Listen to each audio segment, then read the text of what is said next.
I know from years of my own research, and the research of others, that proofs of the Holocaust are few. Literally, all there is are the eyewitness testimonies and post-war confessions. There's no picture, plan, or wartime document dealing with homicidal gas chambers or a plan to exterminate the Jews. And we can't use the excuse that the Nazis destroyed all the evidence, because after we had broken the German code, we were able to intercept their secret transmissions, including those that came from Auschwitz. The key to understanding the Holocaust story is understanding the true nature of the things passed off as proofs. Everything that is used as evidence of the Holocaust also can be said to have a perfectly normal explanation. For example, these exhibits are said to be the material proofs of exterminations. There's the piles of human hair. But what does that prove? It's acknowledged that each inmate had his or her head shaved because of the lice problem. That's not denied, so why wouldn't there be piles of human hair? What about the piles of shoes and clothing? Is that a proof? It's a fact that the prisoners were issued a uniform upon arrival, including shoes. So why wouldn't there be piles of inmates' shoes and clothing? It doesn't prove anybody was killed. What about the canisters of gas? No one denies that Zyklon B was used to disinfect clothes and also buildings. Zyklon B was one of the premier pest control agents in Europe at that time. It was present in most of the concentration camps, including those that are not said to have had homicidal gas chambers in them. The typhus epidemic that spread throughout Europe during the war, and also spread through the camps, called for stringent lice control procedures. So what other proofs are offered? Well, there's the usual pictures of sick inmates, which proves the groundbreaking thesis that people got sick in the camp. Once again, I'll add that nobody denies the typhus epidemic, which resulted in many deaths. Then there's the artwork and the pictures of children, but at this point it's looking pretty bad for somebody looking for objective proofs of the gas chamber. And some of the proofs they present actually work against the concept. For example, they have one of several aerial photographs taken of Auschwitz by the Allies during the war. They don't mention, however, that when blown up, these photos don't show people being gassed or bodies being burned, even though they were taken during the time killings were said to be going on almost non-stop. Once inside, we can see why revisionists have had such a field day with this building. Obvious marks on the walls and floors, where apparently walls had been knocked down. Equally obvious holes in the floor where bathroom facilities had been. We maintain that, unlike the large hollow chamber we now see, this room had once been 5 rooms, including a bathroom. Yet the building does have what appears to be evidence of criminal usage. 4 holes in the ceiling, which lead to the roof, where 4 little chimneys stand. It is said that through these 4 holes, Zyklon B crystals were dropped. And indeed, there seems to be no other explanation for them. Do these holes prove homicidal gassings? Revisionists have claimed in the past that these holes were added after the camp's liberation, and that the inside walls were knocked down and the bathroom facilities removed to make the room look like a big gas chamber. Let's start again talking about this building here. This gas chamber. But this is a reconstruction. It is in original state. Original state. The ceiling? It is in original part. Original. It is original. Original in through this chimney was dropped Zyklon B.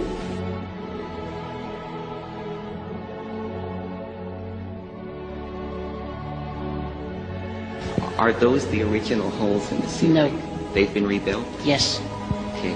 After the war? After the war, yes.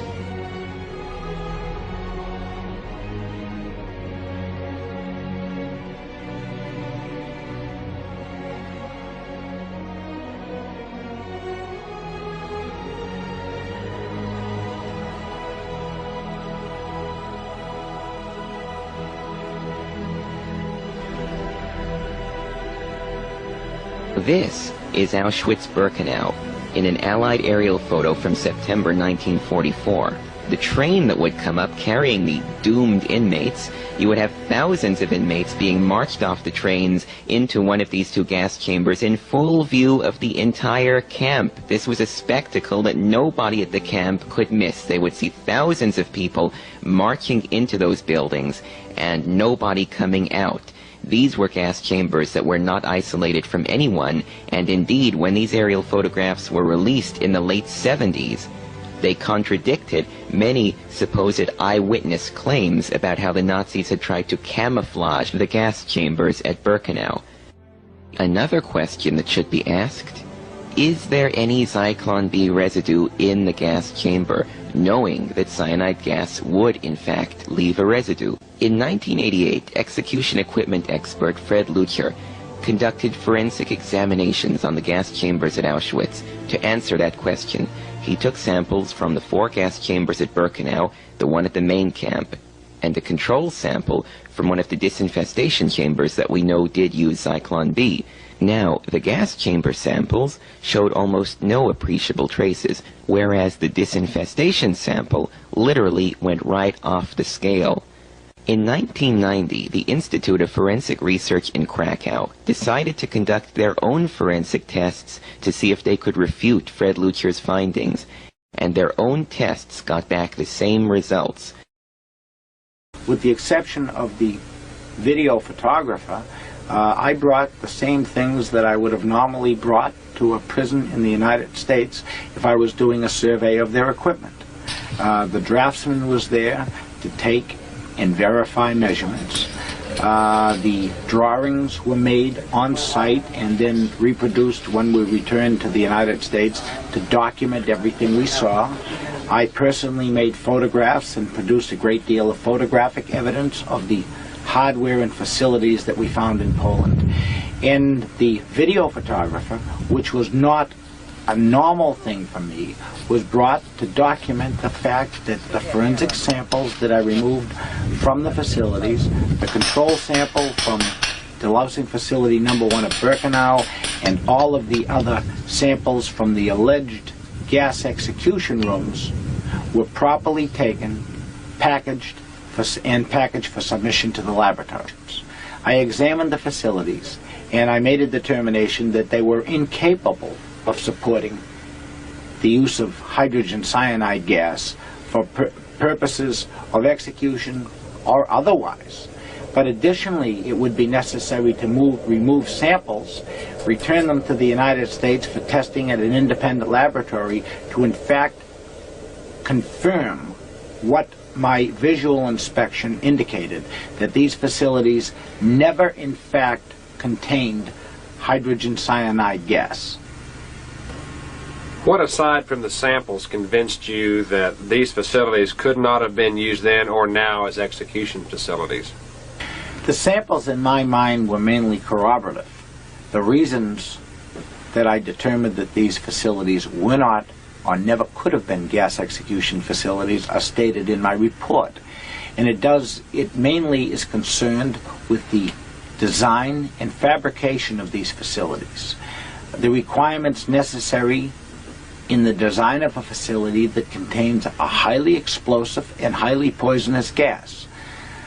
You must have gasketed doors, no windows, means of getting the gas in, means of getting the gas out, something for heating the gas and the air to constantly keep the right temperature, explosion-proof switches, lighting facilities, etc. None of these ever existed. We're talking about brick and mortar buildings without heat, with non-explosion proof lighting, without gasketed doors, in some cases without doors at all, and with crematories that opened very close or adjacent to the facility. If these facilities were used for gas execution facilities, if those persons operating the facilities didn't gas themselves to death at the same time that the executees died, they certainly would have been blown to bits when the gas exploded from a spark arc in a switch, the heat of a light bulb, or the gas approaching and getting into the crematory furnace. I mean, it's just ludicrous to consider that these facilities could have been used as gas chambers. Well, we all know from reading the newspapers and watching TV that there's many Holocaust survivors who say that they actually saw gassings. They described them in minute detail, which relative it was they lost, down to the color of the corpses and the color of the smoke coming out of the chimney. How do you respond to these people? Well, one of the things that was necessary for me to do, Kirk, at the outset, so I'd have an understanding of what I was doing, was read the literature and alleged eyewitness reports, so I could make a determination of the protocol, which, that's a fancy word that we use in terms of executions for determining for what the actual procedure is for the execution. And I found through these investigations that there is no such a thing as an eyewitness. I have never seen a report that was written by anyone who had a valid description of what could have happened at a gassing. So the long and the short of it is, there are no eyewitnesses because there were no gassings. Why did you do it? Why did you tell such a big lie to so many people for so long? It wasn't a lie. It was my imagination. And in my imagination, in my mind, I believed it. Even now I believe it. ما یه مشکل بزرگی هم داریم که بر اثر این دروغ افکنی‌ها با بهانه هولوکاست صهیونیسم جهانی موفق شده که موفق شده حقایق تاریخی رو often when there is dissent expressed in the United States against policies of the Israeli government, people here are called anti-Semitic. What is your response to that as an Israeli Jew? Well, it's a trick. We always use it. When from Europe somebody is criticizing Israel, then we bring up the Holocaust. When in this country people are criticizing Israel, then they are anti-Semitic. And the organization is strong and has a lot of money, and the ties between Israel and the American Jewish establishment are very strong, and they are strong in this country. As you know, they have power, which it's okay. They are talented people, and they have power, money, and media, and other things. And their attitude is Israel, my country, right or wrong, the identification. And they are not ready to hear criticism, and it's very easy to blame people who criticize certain acts of the Israeli government as anti-Semitics, and to bring up the Holocaust and the suffering of the Jewish people, and that justify everything we do to the Palestinians. Anti-Semitism is alive and well in our community right now. I hate that I have to say that, but it's true. Anti-Semitism is an ancient hatred. I do not think we are going to cure it. I think we can treat it. I describe anti-Semitism as like a chronic disease. It can be fatal if you don't challenge it, and it can be contained and reduced if you do. That's what I expect governments and leaders to do, and most of them actually do it. It's really easy to say that Jews are responsible for a large problem, part of the problem in the world today. I've seen it a lot lately. I'm like, this used to be like really inappropriate thinking and talking just 20 years ago. It used to be very taboo, and it is not anymore. I do think we're in an environment where anti-Semitism has been normalized or destigmatized. Anti-Semitism has never gone away. It just has, and I can see if you're an anti-Semite, you're going, the evil of the Jews is the closest I come to believing in magic, because they just never stop being evil. Like, I just don't understand how this never goes away. It never goes away. It's so f***ing weird. Like, no matter where Jews have lived, it follows the Jews. And, I mean, I know that, I'm sure at least one of your listeners is like, no, the Jews follow it. But it's like, it's crazy. It just won't go away. It's a virus that won't ever die down. It's true that what they call anti-Semitism is on the rise worldwide. There's a bunch of problems with this anti-Semitic thing going on. It's a prejudice that, like a virus, has survived over time by mutating.